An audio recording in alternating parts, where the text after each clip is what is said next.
Bonjour, chers enseignants et enseignantes en adaptation scolaire. Je suis Josée Richard, conseillère pédagogique en adaptation scolaire et aujourd'hui, je vous parle du bulletin en adaptation scolaire. Cette capsule est seulement et exclusivement réservée aux profs du primaire. Alors, historiquement, avant septembre 2022, on avait un bulletin en adaptation scolaire qui était automatiquement avec un programme modifié. On pouvait voir la mention inscrite juste ici. Donc, à côté de la discipline, on avait programme modifié. Dorénavant, on aura un bulletin unique pour l'ensemble des élèves en adaptation scolaire, sauf quelques exceptions dont je vous ferai mention tantôt. Et vous voyez ici où est-ce qu'il y a les flèches, les différences. Alors, on a enlevé programme modifié, on a le cycle d'inscrits, le résultat disciplinaire et la moyenne du groupe. Évidemment, la moyenne du groupe en adaptation scolaire est plus ou moins utile parce qu'il y a peu d'élèves d'un même niveau dans un même groupe. Toutefois, le résultat disciplinaire, c'est vraiment une information qui est nécessaire pour prendre certaines décisions, comme par exemple, comme de montrer aux parents que l'élève est réellement en difficulté d'apprentissage et donc de voir, de réfléchir, est-ce qu'on doit aller en modification des attentes éventuellement ou pas. Donc, cette notion-là de résultat disciplinaire va vous être utile dans vos réflexions pour réfléchir aux apprentissages de vos élèves. Alors, le bulletin modifié, pour les quelques exceptions, aura cette allure-là. Donc, on verra apparaître juste avant ici la discipline, le code cours modifié, FRA 4MO, par exemple, pour un élève qui est en modification et en 4e année de fréquentation. À noter que les codes cours modifiés sont gérés par le centre de service. Les enseignants, vous n'avez pas besoin de réfléchir à ça. C'est lors du plan d'intervention, quand vous aurez décidé avec les parents de débuter une modification des attentes, que la direction va en faire la demande au centre de service et c'est nous au centre de service qui pourront faire les changements au bulletin.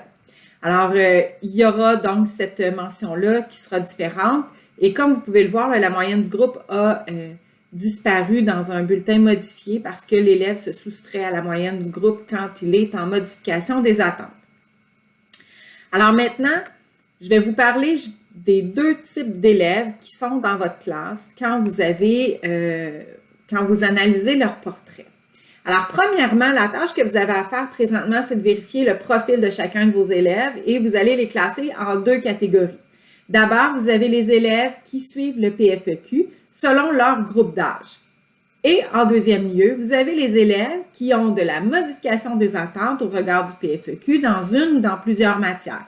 Ce sera nécessaire de distinguer dans quelle matière ils sont en modification ou non, parce que oui, ils peuvent être en modification dans une seule matière et non dans toutes les matières.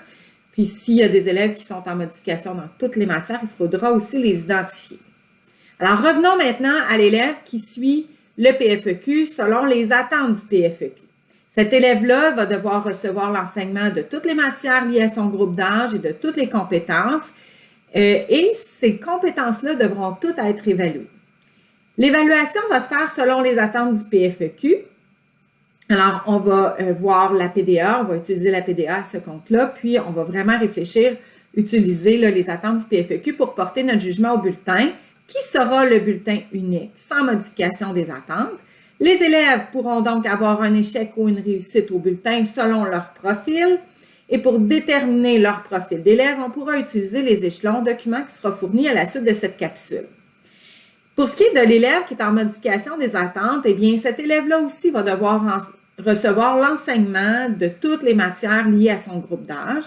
Et même s'il y a de la modification des attentes qui est mise en place, puis toutes les compétences vont devoir être évaluées, mais cette fois-ci, on va évaluer les compétences en fonction des attentes prévues pour lui à son plan d'intervention. On va donc inscrire les résultats dans un bulletin avec des codes cours modifiés et nécessairement, au bulletin, il y aura réussite. Pour vous soutenir dans le jugement professionnel apporté au bulletin, on va vous fournir une grille descriptive qui va vous permettre de porter un jugement. Cette grille descriptive-là, on va vous la présenter en octobre.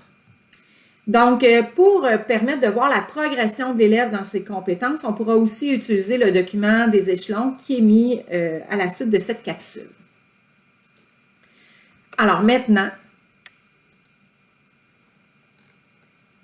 quels Quelles sont vos prochaines étapes? Alors, premièrement, assurez-vous d'avoir les bons portraits pour vos élèves avec votre direction d'école.